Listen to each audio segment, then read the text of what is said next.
Hello, everyone. This is a presentation that I gave a couple of months ago for a Women's Leadership Conference. When they asked me what topic I wanted to talk about, I chose handling difficult conversations, not because I think I'm really good at it, but because I wanted to learn more about it.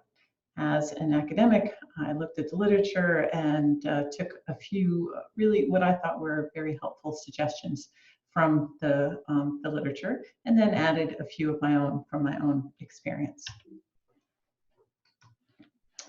So what we're going to be talking about today is what makes some conversations difficult and why it's essential for you to actually have them anyway, the practicalities of having a challenging conversation, how to manage your own feelings and those of others during this conversation, and strategies and approaches to managing difficult conversations. But before I talk about difficult conversations, I want to talk a little bit about something called the fundamental attribution error. The fundamental attribution error is the natural tendency that humans have when they're observing other people's behavior to attribute that behavior to a fundamental personality trait. That is, you look at a person who cut you off in traffic and you say that person's a jerk. Or you look at someone who was rude to you or didn't answer an email or forgot your birthday, and you think, oh my God, that person is just an awful person. However, when we take a look at our own behavior, we tend to attribute it to the situation. We know why we're doing a particular thing, and sometimes you just make a mistake, or you meant to turn left and you forgot to change lanes, and so you cut someone off. It's not because you're a bad person. It's because there was a situation that was helping you or making you act in that way. So the fundamental attribution error is ignoring the influence of the situation when we're looking at other people's behavior and attributing it, the actions to the person's character rather than the particular situation. One thing that I have to continually remind myself of every day is that nobody thinks that they're evil or bad. They think that they're doing the right thing, and they think that they're doing the right thing for them at this particular point in time.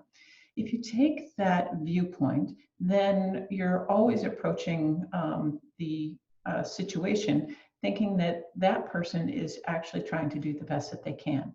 You're trying to do the best that you can, and so you can really should be able to find a common ground. So what makes some conversations difficult? Well, there's a natural tendency to protect ourselves. We don't like to be attacked. We don't like people to disagree with us. They can be very emotional. Many of the things that we talk to people about are things about their behavior, or things about things that they've done that we don't like, or we need to change. And that is very personally attacking to some people. We worry over damaging a relationship. How do you bring up something that's difficult to a friend or a colleague, someone that you're then going to have to work with later? And conflict is seen as negative. That is, we try to avoid conflict because we think that a conflict means that we're going to hate one another after the particular conversation. So what is the most common strategy with dealing with conflict? From a professor's point of view, what we see very often is students who avoid the conflict. So there is something that they want to bring up to their supervisor in particular. The supervisor is doing something that they don't like, but they avoid it and they don't talk about it. I should point out that a supervisor's most common strategy for dealing with conflict is also avoidance. So as a supervisor, if I have a student who doesn't seem to be working as hard as they should be, or isn't in the office or isn't in the lab, I will very often just avoid the conversation because I don't want to ask difficult questions. However, going back to that fundamental attribution error, I'm most likely thinking in my head that that person has something, is lazy, or doesn't want to work very hard. When in fact, if I had approached the student and said, I noticed that you don't come in on Tuesdays, they might say, well, I don't have childcare on Tuesdays, or there is some other actually really good reason why they're not in the lab at a particular point in time. So if you have the conversations, you can actually find out why a person's behaving in a particular manner. So why not just keep avoiding it? Well, you can do that, and it can work in particular situations. But like the one I just described, in many cases, you're better off actually having that conversation, because then you know why the person is doing something, and you can work out a strategy to get what you both want from a particular situation. So what you need to do when you're trying to decide whether to have a conversation or not is whether this something needs to be said. You also need to decide whether it needs to be said by you. If you're a leader or a supervisor or even a student, very often it does need to be said by you. Does it need to be said by me now? You need to think about what would happen if you did have the conversation. What's the worst thing that could happen? But then also, what would happen if it didn't? And what wouldn't happen if I did have that conversation? And what wouldn't happen if I didn't? So all of the possibilities, you need to think these things through before you decide whether to have that conversation. So where and when? This presentation was put together for a group of women leaders who are CEOs or are working in industry or in government. And so normally these are people who are in positions of some power or some supervision over other people. So it was framed more in terms of kind of an employer talking to an employee. It still works for a lot of other situations as well. So the first thing is try not to spring a difficult conversation on someone. If you need to have a conversation with them, tell them ahead of time, make the meeting, and tell them what the meeting is about. I've made this mistake a few times where I've said, I need to see you, and the person comes in and they don't have any idea why they're being asked to come in. Although it may seem like a good strategy because you don't want them to necessarily have a lot of time to think about what they're going to respond, it turns out that that causes a lot of anxiety and a lot of emotion when you bring up the situation without any warning. The other thing, of course, if you put yourself in the person's shoes who's waiting for a meeting, the see me means that it might be something bad, and it might be that they spend a few days stewing over the possibilities of what's going to happen in this conversation. If they knew what the conversation was going to be about, they might enter into it with a little bit less emotion. Consider the power when you're arranging a meeting place. I'll very often try and go to a person's office or to sit in a place that's going to be more comfortable for both parties. On the other hand, if it's something that's an uncomfortable conversation and I'm going to need to eventually make a decision that might not be something that the other person wants, I will sometimes ask the person to come to my office, because that puts me in a position of a little more power, just sitting in my office. And then be aware of nonverbals. So try and keep your expression neutral. Very often the advice is to mirror the other person's nonverbals. But if that is this, where you are shrugging your shoulders and you're acting like you're going to be attacked, then that's something that you don't want to do. You want to try to be as open as possible. And again, try very hard not to be in an attacking kind of position. So prepare yourself before the conversation. And this is actually a really good advice, is to think through what the goals are of the conversation. Why are you having this conversation? And what do you want to get out of that conversation? So think about it in a positive way.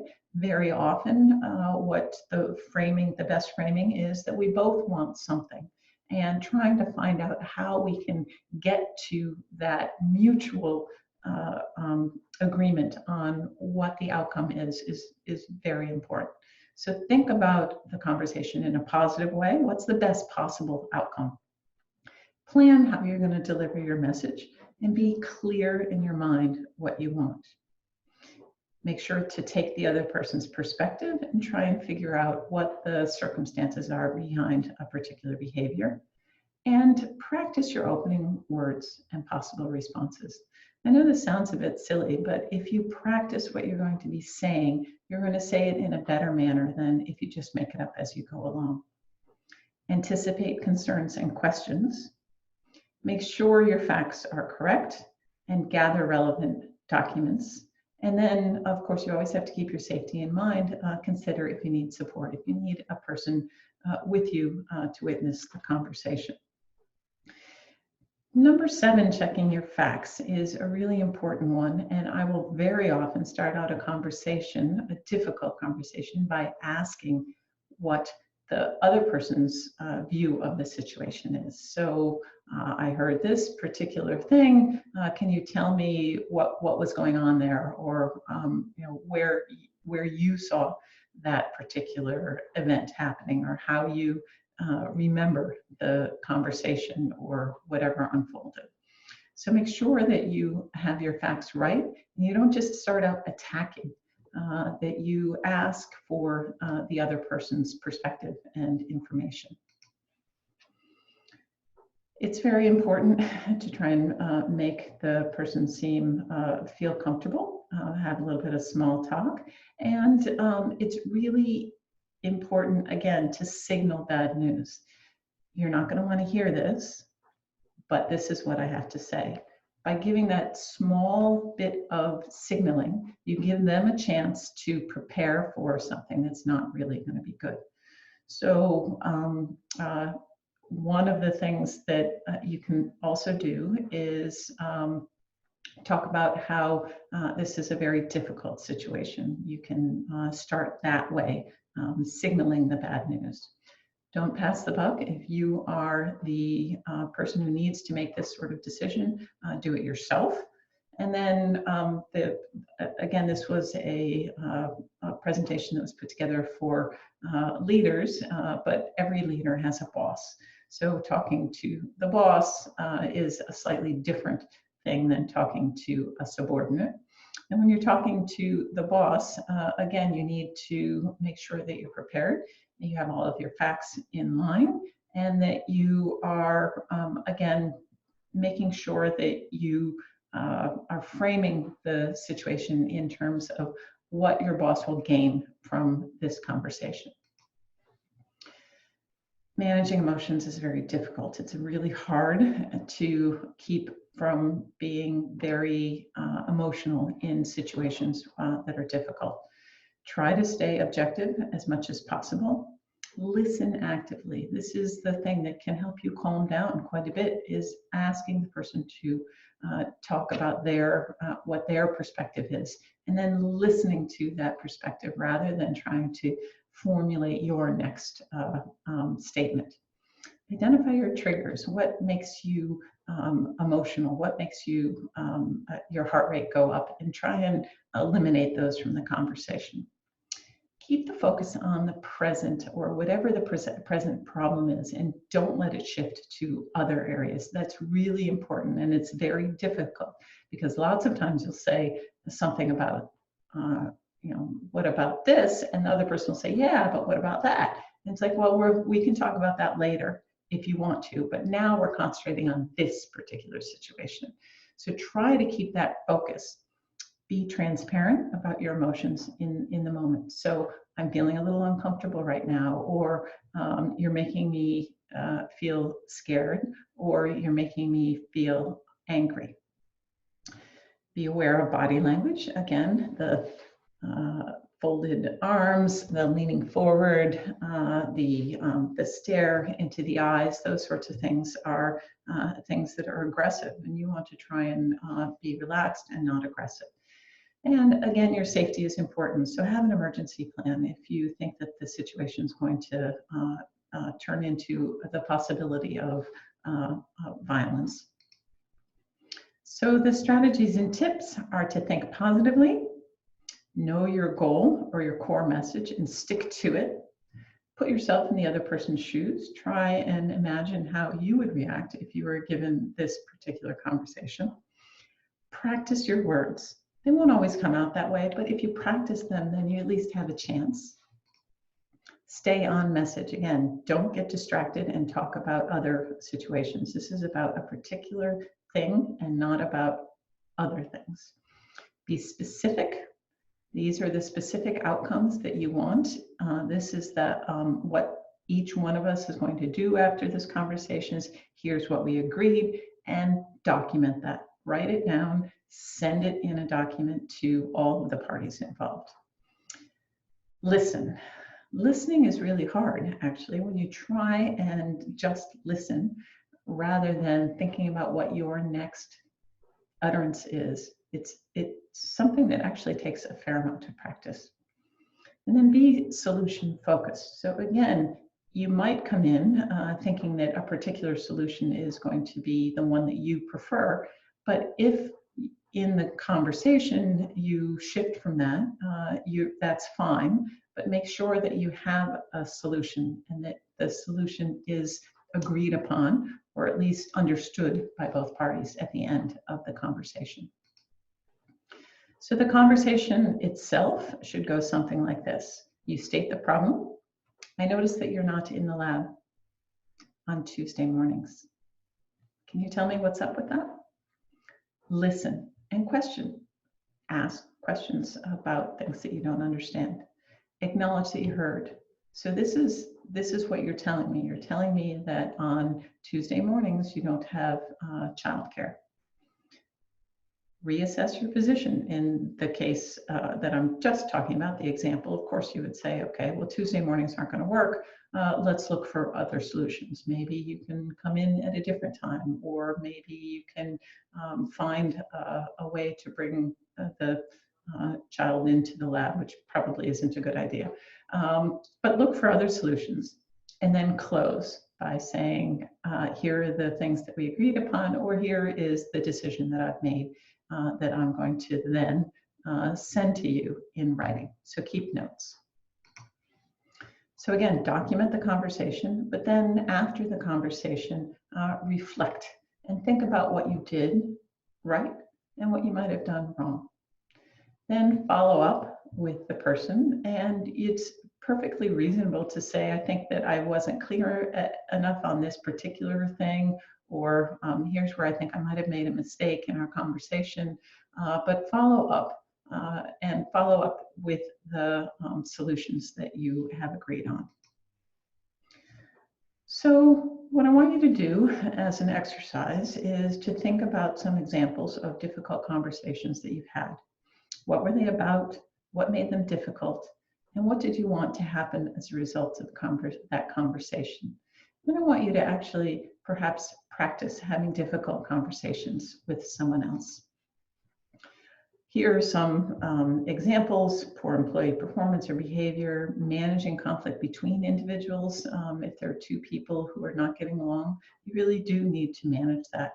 Workplace bullying or harassment. If you observe behavior that you think is harassment or bullying, you really do need to address that. A violation of dress or scent policies, habitual lateness, asking for a raise or new resources. That's not an easy thing to do, particularly when you are talking to your boss.